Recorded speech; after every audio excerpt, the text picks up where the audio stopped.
Jett Lawrence do the unthinkable? Can he surpass the two current greatest of all time riders, Ricky Carmichael and Jeremy Mcgrath? Jeremy Mcgrath more so pretty much exclusively dominated Supercross, where Ricky Carmichael dominated both Supercross and Motocross. Jett Lawrence has made his ambitions clear, and it's no surprise based on how unbelievably dominant and successful he's been. He wants to challenge himself to see if he can match or surpass Jeremy Mcgrath's 72, I believe, wins in the Premier 450 class. Now, we're going to talk about, is this possible? Can he achieve it? Compared to Ricky Carmichael and Jeremy Mcgrath, what would it take for Jett Lawrence to actually eclipse their records? Less so in titles.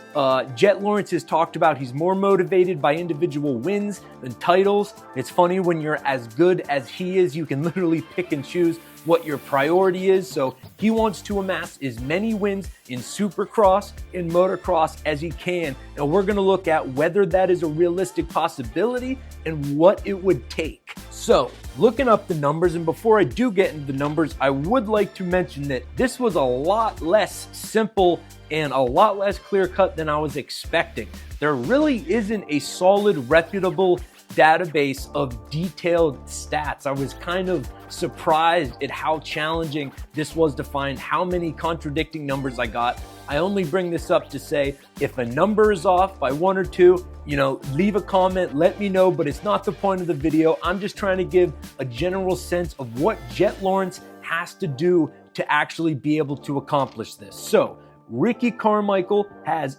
15 overall titles, 9 of those in the motocross class, 6 of those in the supercross class. This is one of the discrepancies right away. Typically, it's regarded as 10 in the motocross class, 5 in the supercross class. I actually counted them year by year, individual. I came to 9 motocross, 6 supercross. Please correct me. What's right? This is just one of the many contradictions I found. Supercross, hire someone, spend a week, get a detailed statistical database. So Ricky Carmichael has 48 Supercross wins, and this is cumulative 250 and 450, and 76 motocross wins. And these are overall wins, a important distinction. 76 overall in motocross, 48 overall in supercross, or there is no overall. Jett Lawrence currently has 3 SX titles, 3 MX titles, this is combined both classes, 21 supercross wins, and 26 motocross wins. Jeremy Mcgrath is where it gets outlandish. Interestingly enough, not a great motocross rider, pretty much 1 motocross title. He admitted himself it just was not his bag, but the dude just shot the lights out in supercross. 9 supercross titles, and in a combined 250, 450, 85 supercross wins. So this is where it's going to get really challenging for Jett to match. But for Jett to beat Mcgrath, he will need to average 9 wins a year for the next 7 years to match it. That's just to match it, let alone actually exceed it. So is it going to be difficult? Yes. Is it possible? I have to say yes. He's clearly showed that he is one of the few riders that is capable of these kind of numbers. Now, the difficulty comes, as we know, the great Mike Tyson said, plans are great until you get punched in the face.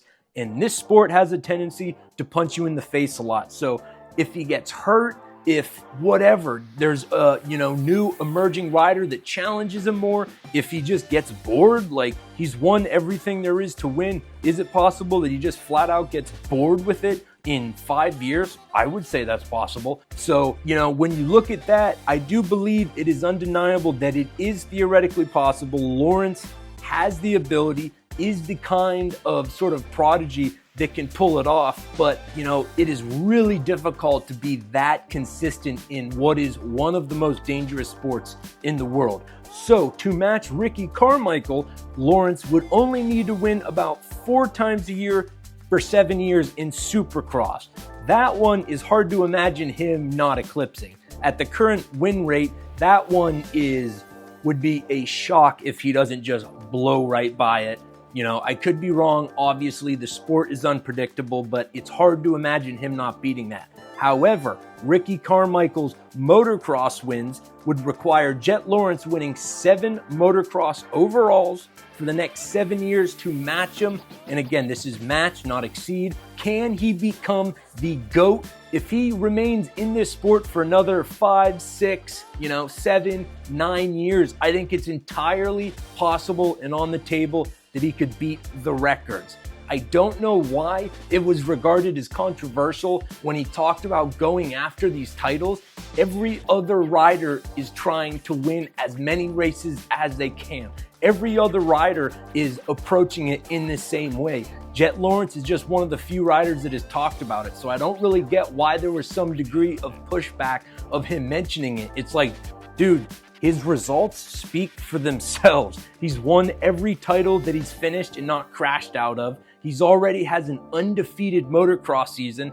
By the way, his rookie season, he just won Supercross last year. He comes into the Super Motocross playoffs, after a, long absence from motocross, getting hurt, wins that. I mean, it's just undeniable that this dude is clearly on another level. He is a generational talent. He is up there with Ricky Carmichael, James Stewart, Jeremy Mcgrath, and there is even the possibility that he is better. But that's just my opinion. I want to hear what you guys think. What is your take? Do you think this is totally unlikely? Do you think it's in the bag? Jett Lawrence has got this. We got new riders that'll eventually be making it into the class. I love hearing, your guys' comments, your takes. You agree, you disagree. Yep, leave a comment. Tell me what you think, and we'll see. A1's coming up, and yeah, we're going to see what Jett Lawrence has this year.